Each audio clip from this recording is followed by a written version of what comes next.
sais pas si vous avez remarqué, c'est ainsi, mais l'économie semble vaciller. Il y a de l'inflation, du stress, de la rotation de personnel, même les meilleurs talents se fatiguent. Normalement, pour garder une cohésion d'équipe, qu'est-ce qu'on fait? On organise des activités. Mais je sais pas si vous savez que cette année, le coût du team building a augmenté de 12%. Fait qu'étant donné que l'économie vacille et que chaque minute compte, l'IA va s'imposer comme l'outil le plus important pour rester agile et efficace. Donc bien maîtriser l'ingénierie de prompt, c'est la base pour parler à l'IA. C'est de cette façon qu'on va devenir encore plus productif puis on va gagner un temps précieux. Donc notre objectif aujourd'hui avec lequel on va pratiquer le prompt engineering, c'est d'organiser 5 activités d'équipe pour une entreprise d'environ 100 personnes. Bien évidemment, on va avoir un budget et un temps précis. En moins de 5 minutes, je vais parler de c'est quoi un prompt, puis pourquoi on veut un bon prompt. On va parler de 3 niveaux d'approche, le zero shot, le few shot, puis le chain of thought. Puis finalement, je vais parler de 4 composantes essentielles d'un bon prompt, qui est le rôle, le contexte, les délimiteurs, les formats de sortie. Donc 5 minutes top chrono, puis on part avec une méthode prête à l'emploi. Donc premièrement, c'est quoi un bon prompt? Un prompt, c'est tout simplement la consigne qu'on va donner à l'IA. Si notre prompt est flou, l'IA va improviser puis on va tomber à côté de la plaque. Par contre, si on fait un prompt qui est net et précis, on va avoir un plan actionnable dès maintenant. La clarté dans ce cas-ci, ça va être du temps gagné puis de l'argent épargné. On va commencer par tester la base qu'on va appeler du zero shot. Tout simplement, ça veut dire qu'on va donner aucun exemple. On va y aller simplement comme propose 5 idées d'activités d'équipe pour 100 employés avec un budget et une durée. On va avoir une réponse de notre modèle IA, mais notre réponse, ça va être comment? On va avoir une liste générique, bowling, karaoké, sans prix précis ni timing. Effectivement, c'est rapide, mais c'est inutilisable dans l'état pour planifier. C'est pour ça qu'on va vouloir aller un peu plus loin puis utiliser un few shot.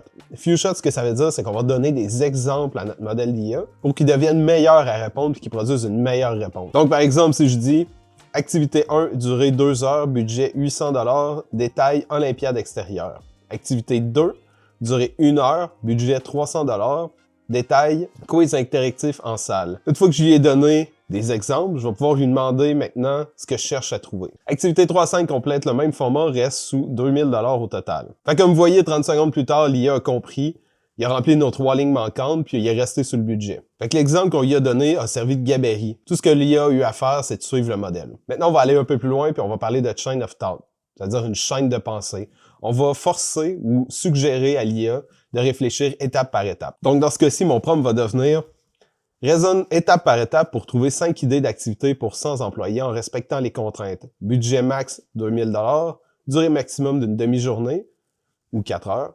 Logistique simple, vise un équilibre intérieur-extérieur, détaille coût et durée par activité. Termine par un plan, suivi d'un tableau récapitulatif. Dans ce cas-ci, l'IA va nous montrer son processus de réflexion. Tu vas pouvoir suivre ses décisions, ses calculs, puis valider ses choix avant de réserver quoi que ce soit. Cette transparence-là, avec la chaîne de réflexion, va nous aider à augmenter la confiance à la réponse, puis va aussi diminuer le nombre d'erreurs produites par l'IA. Maintenant, je vais vous parler des composantes qui structurent la qualité. Fait que je vais vous montrer comment construire un prompt qui va venir verrouiller la qualité de la réponse, puis ça, peu importe comment de détails on ajoute. On va faire ça en utilisant 4 composantes essentielles. Premièrement, je vais vous parler du rôle, du contexte, du format de sortie, puis des délimiteurs. Donc le rôle, on va dire à l'IA qui elle est. Par exemple, tu es organisateur d'événements d'entreprise expérimentés. Ce rôle va lui donner le bon vocabulaire et le bon angle. Ici, on parle de logistique et de budget. On va vouloir aussi rajouter du contexte. Sans contexte, notre IA va être moins précis. Donc, on va décrire l'environnement et nos contraintes dans notre contexte. Dans notre cas ici, on va dire 100 employés, objectif cohésion, budget total 2000 $, durée maximum 4 heures. Sans contexte précis, l'IA va inventer, puis va risquer de dépasser notre budget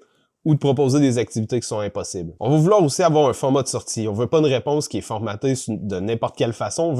On veut un format de sortie qui va être exact. Dans ce cas-ci, notre format, activité, durée, budget, description. Ça va éviter d'avoir à tout refaire la mise en page une fois que la réponse va être sortie. Donc, notre réponse va être prête à copier dans n'importe quel courriel ou document. Puis finalement, les délimiteurs, ça va servir à isoler une partie du texte qu'on va utiliser pour indiquer à l'IA de soit se concentrer sur cette partie-là, soit l'éviter complètement. Ça va aider l'IA à bien traiter notre demande pour différencier qu'est-ce qui est une instruction puis qu'est-ce qui est une donnée à traiter. Donc, si on utilise notre prompt final pour atteindre notre objectif de départ, trouver 5 idées d'activité pour 100 employés, voici le prompt puissant et structuré qu'on va utiliser pour arriver à notre fin. Tu es un organisateur d'événements expérimenté.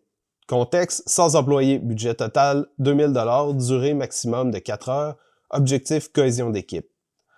Propose 5 idées d'activités simples à organiser avec un budget et une durée. Raisonne étape par étape. Format activité, durée, budget et description. Données entre input et end sont des contraintes additionnelles à prendre en compte. Donc, comme vous voyez ici, lorsque j'envoie ce prompt à mon chat, il va me sortir une réponse qui est précise selon le format que j'ai demandé. Donc si on fait la comparaison avec notre prompt Zero Shot, qui était des idées vagues, un budget qui allait sûrement exploser, versus après notre prompt final bien structuré, on a finalement 5 activités concrètes, clés en main, budget respecté, puis le temps d'organisation qu'on vient de clairement diviser en deux. Donc en résumé, on se souvient que Zero Shot, c'est pour tester rapidement, des choses simples. Few Shot, c'est pour montrer la forme. Chain of Thought, ça va être pour le raisonnement. Le rôle, le contexte, le format et les délimiteurs, ça va être pour la structure. Donc, ce que je vous propose, c'est d'essayer dès maintenant cette structure-là dans vos prompts. Vous pouvez l'essayer dans votre contexte d'affaires, dans votre entreprise ou pour des besoins personnels. Donc, si vous n'avez pas des meilleures réponses avec une structure de prompt comme je viens de vous montrer, écrivez-moi, envoyez-moi votre prompt, puis on va le travailler ensemble. La clarté de vos prompts va clairement augmenter votre productivité.